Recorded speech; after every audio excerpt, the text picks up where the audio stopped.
Nah, Terima kasih. sama-sama. Saya belum lunch lagi. Itu yang buat mie sedap ni.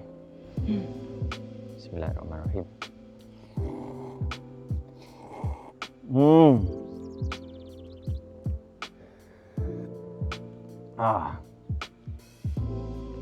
Panas-panas ni, sedap gila. Lega. Lapar betul. Kalau kap ni boleh kunyah, mesti awak dah telan. Betul.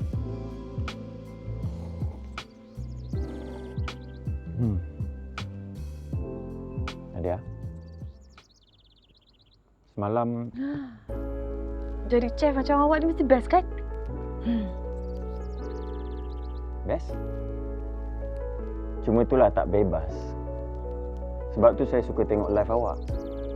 Awak boleh masak apa sahaja yang awak nak, ikut hati. Aiman, saya ni masak dekat rumah je. Awak masak dekat restoran ternama macam ni. Lain. Tapi saya tak selamanya kat sini, Nadia. Saya pun ada impian yang saya nak kejar. Tapi itulah, tak berani.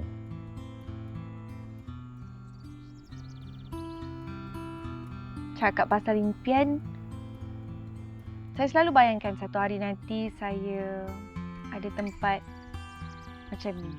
Tapi nothing fancy lah sebab saya suka dia kecil sikit macam kafe. Awak ada bayangkan macam mana kafe awak nanti? Colourful, ceria. Saya nak orang datang situ, dia rasa happy je. Lepas tu saya nak gantung lampu-lampu, poster. Menu dia ringkas. Saya nak orang datang, bukan rasa happy je, tapi dia rasa selesa. Welcoming. Faham? Apa nama kedai tu nanti? Tak adalah, tu semua angan-angan je. Nadia, setiap impian bermula daripada angan-angan. Kalau awak serius, saya nak support awak. Saya nak jadi partner dan investor.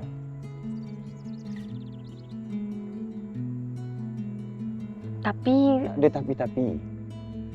Saya percaya awak dan disebabkan awak, saya berani. Jom, kita buat sama-sama. betul.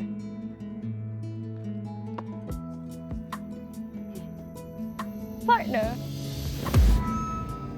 Ori-ori, jatuh cinta lagi. Setiap senyum kau buatku terbang tinggi. Ori-ori, semakin kau dekat, diriku jatuh hati lagi. Ori-ori, hati ini bonsi, buat aku terus jadi fancy. Ori-ori, cinta macam ni, buat aku senyum tanpa henti. Yeah, setiap kali kamu senyum tertawa, terbawa rasa nyata ori-ori beraroma. Rasanya penuh warna bila kita bersama kemana saja.